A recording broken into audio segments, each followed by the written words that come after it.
know you're new well, you're not really new to the community, but you are new to creating your own content and your YouTube channel, right? Both, actually. I think Okay, both. I joined the Discord end of October, early November, so that was only 2 months ago, and that's about the same time I started. After I had a talk recorded, I thought I'd make a YouTube channel, or I just used my personal YouTube channel and redid it. And that can be found right there. Look at that, me being all fancy and stuff. And yeah, so I thought you were around a little longer. I guess I remembered wrong, but yeah, that's really cool that you're pretty new and you're so good for being so new to the community. So that is Thank you. rather impressive. You're welcome. Um, and with that out of the way, I guess where did you just come from just a moment ago? What were you doing? The SE practice in the Discord? Yeah. So I just wanted to plug that. So you just helped me plug that. So well, so far, if you do want, yeah.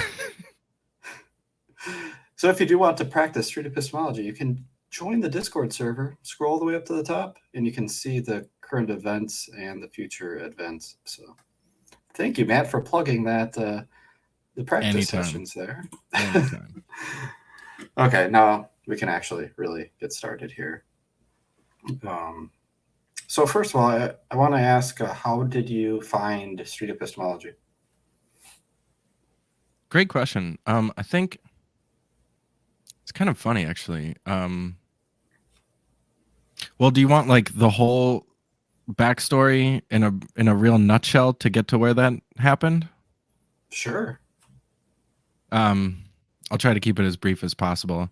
Basically, when I met my wife, this was about 10 years ago, I discovered that her father is a Baptist pastor, and I would probably have called myself an atheist for like 3 or 4 years prior to that. And when I realized that I would have to have conversations with this guy, probably about Christianity, I also realized I didn't know anything about it, really. I think I was indoctrinated as a kid. I sort of left for emotional reasons, never really anything intellectual. And so I think, like most people, I found myself on YouTube, and I found things like the Atheist Experience and Genetically Modified Skeptic and Cosmic Skeptic and folks like that, who all do great work.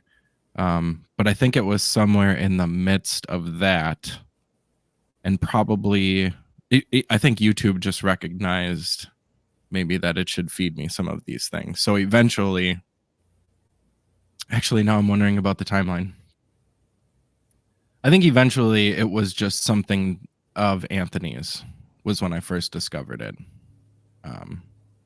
So that's what led me there anyway. Yeah. Okay, cool.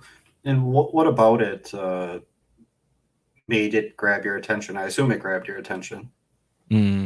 Yeah, well, it was kind of what I was just talking about. I had been me and my wife dated for like 6 years before we got married, and so that was 6 years of Christmases and Thanksgivings and trying to engage with people that had different beliefs than I did, and with only things like the Atheist Experience and other stuff like that, and I'm not dogging them at all, but the way that I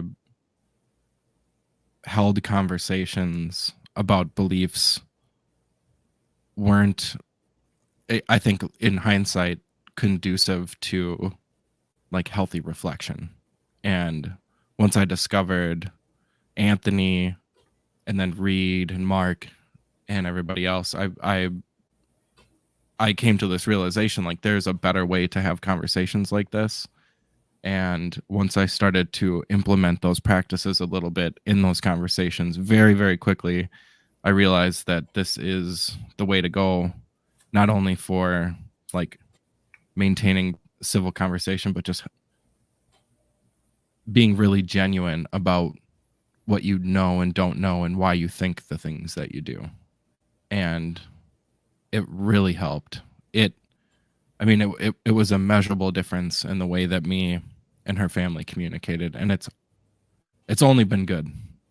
It's only praises. Wow, that's actually really amazing.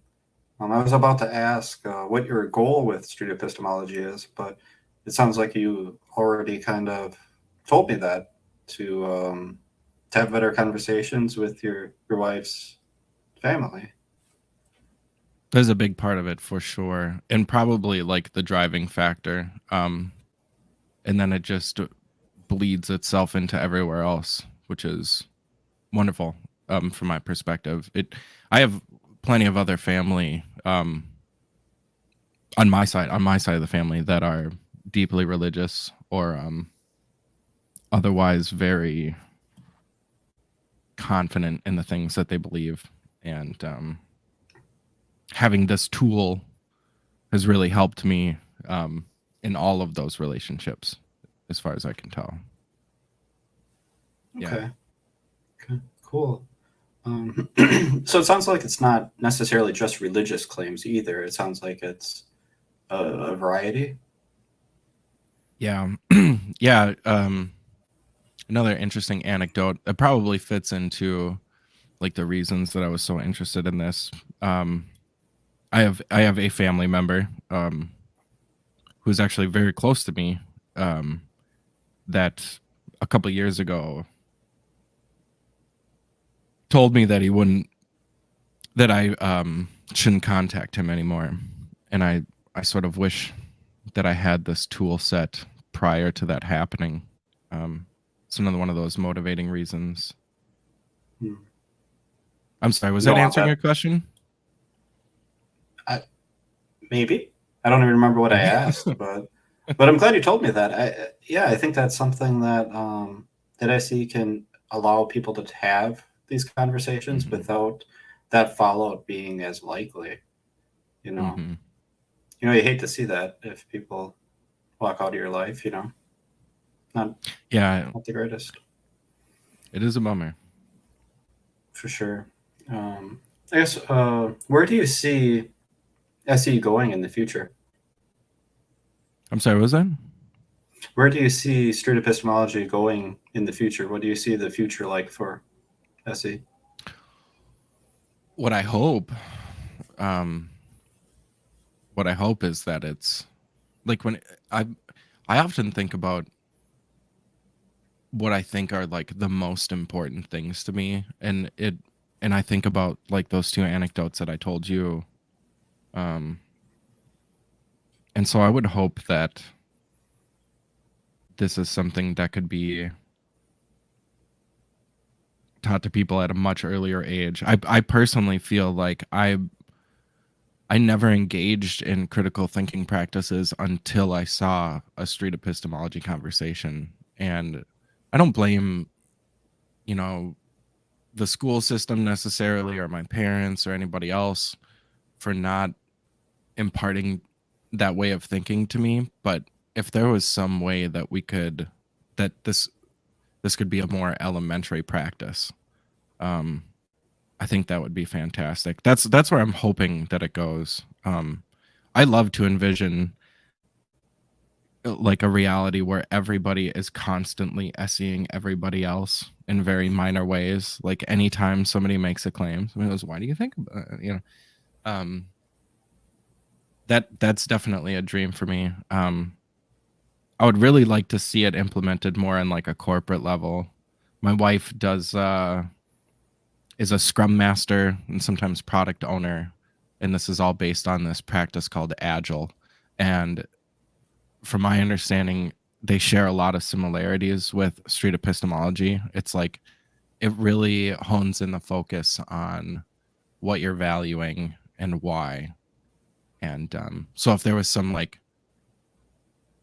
corporate version of this that could be spread around, I think that would be extremely beneficial as well. Awesome. That's my hope Yeah. anyway. Yeah. Yeah. yeah, I think I would share that hope. That was awesome. That was a good answer, by the way. um, I'm really passionate about it. I guess what do you think of? I don't know if you're familiar with them, but the criticisms of street epistemology. Mm.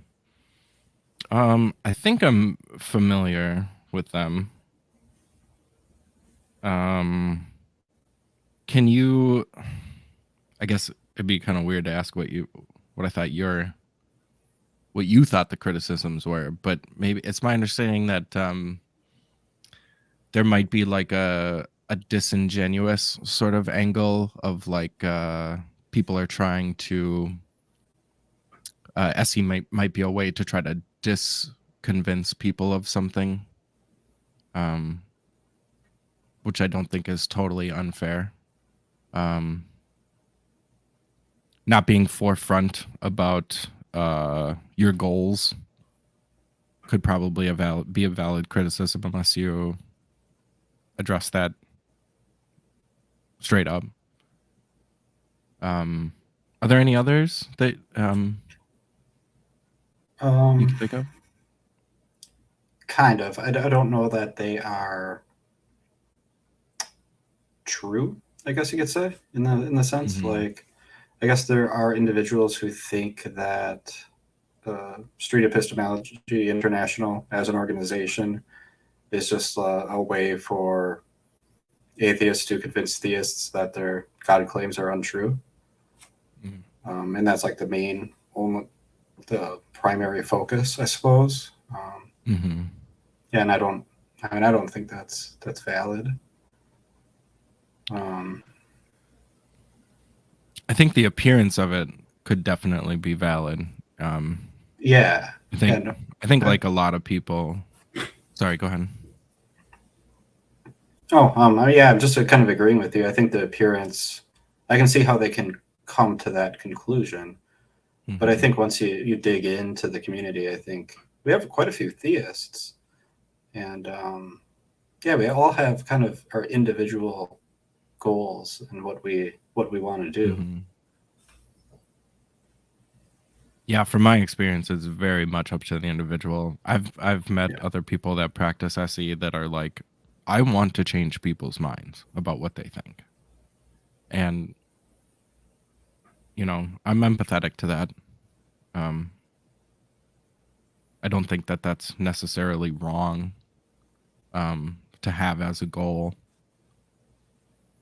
But yeah, yeah. I guess it. Can you imagine a circumstance in which that goal is perfectly fine? That particular one about changing people's minds. Yeah, Yeah. From my perspective, I don't see an issue with that. If somebody has an opinion, if somebody has a belief about a claim that actually affects the way that they behave, and from my perspective in this situation, that is like a unhealthy behavior, then yeah, I think that's an admirable goal. And I think that you could find that that's a consistent opinion among theists and atheists alike. I don't think that that's important to one camp or another. Um, yeah. okay. Yeah. What do you want to do with your YouTube channel? Great question. Well, hopefully, whenever April or May or June rolls around, depending on this crazy weather in the state here of Minnesota, go and actually record days worth of conversations and upload maybe the ones that I thought were the best, in a similar pattern that a lot of the people that practice it do it. I'd like that. Mostly for myself. I think ever since I discovered SE, it's only made my life better in like measurable ways, in the way that I'm able to communicate with people, in the ways that I'm able to understand people. And so selfishly, I would love to go out in the field like Anthony and Reed and have a setup. And maybe just upload.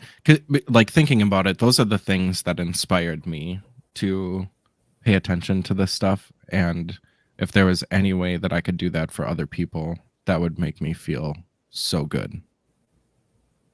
So you kind of want to Yeah. make other people aware of street epistemology?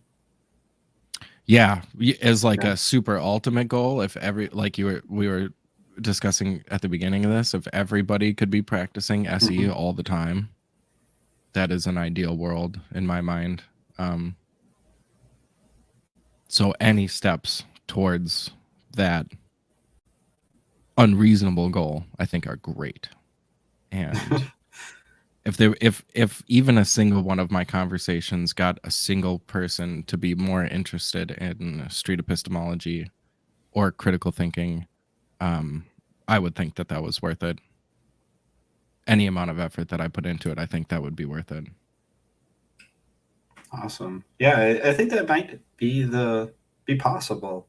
When I first started off my channel, there was actually one particular individual, which I won't say their name, but they found my content about the same time they found Anthony's, and they said that I was one of the reasons why they came to the community. So That's I think awesome. putting out content like that is just, I mean, it's possible that people find it and we can grow. Well, that makes me very hopeful.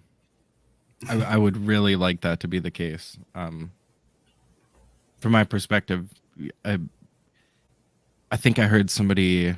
I don't want to steal it. I am going to steal it. There was a conversation that Mark was having with Peter Boghossian in a hotel room somewhere months ago about street epistemology, and I think the topic of the video was why he had stepped away from it in a visual sense. But there was something that was said that SE is the silver bullet to, and I don't even know actually what this was in reference to, but I think about that phrase all the time about how this is the silver bullet, because it completely ignores, if you're doing it properly, it completely ignores biases, and all you're doing is exploring along with somebody else their claim. And I think I agree with that statement that it is the silver bullet. When I think of other conversational methods, other ways of talking to people about how they believe what they believe, nothing comes close to street epistemology. Yeah, now I forget what your question was, but I thought I was on my way I to don't even answering it remember what it was somehow. either. I think maybe you answered it. I don't even remember. It I doesn't hope so. matter. It's all good. It's all good. All right, I think I've asked pretty much everything that I wanted to, but I will let you have the final words if there's anything else you want to add. I don't know. Nothing I can think of. I hope that I hope that this community grows. I hope that there's more engagement and interest just on an exponential level going forward. I can't, I have no way of knowing whether or not that's the case, but it does seem to me that